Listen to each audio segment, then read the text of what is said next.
Asline to, wong wedok sing dihapusi wong lanang kuwi to. Asline iki bukan 100% kesalahane wong lanang lho ngono kuwi. Ya karena ada kesempatan. Enek kesempatan, ya ngono kuwi wong lanang kok. Nek kalian tidak memberi kesempatan, nek kalian pinter gawe dhewe lho. Kuwi ra enek jenenge wong wedok dihapusi wong lanang. Makanya jadi wong wedok kudu pinter sithik, aja gampang diperdaya wong lanang. Misal ya dimanfaatke ya. Misal bojomu nang omah ra kerja ya. Anake lunggah lungguh, lumah, kongko, rokokan, jegang. Aja gelem dimanfaatke. Ini misal bojomu nang omah ya. Aja gelem kecuali nek bojomu mang ya tuwenanan wong apik tenan ya.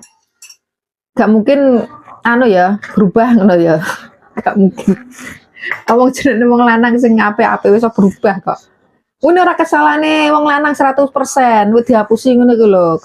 Karena ada kesempatan. Makane to ya. Memang bojomu ora tenanan, ora pinter tenan ngecakno duit, ngolah duit. Duitmu, gajimu kuwi lho, para mbak-mbak TKW aja mbok kirim kabeh nang omah. Aja mbok transfer nang ngene bojomu. Penak men bojomu. Meneng ora kerja kok.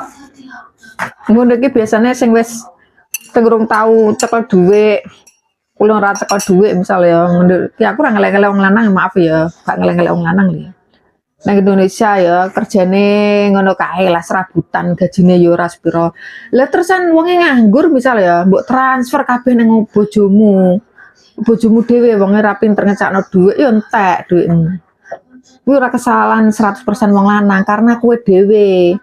Oh no. Nek wong lanang ora pinter tenanan ngolah duit, gawe usaha opo aja mbok wehno kabeh bojomu, lur, dulur ya. Ya aku ora menghasut sapa-sapa, ora menghasut awakmu ya, kudune dadi wong wedok kudu smart. Smart woman. Tu pinter sithik. Duitmu emanen ya. Aja sampai tuwek ning luar negeri. Oke.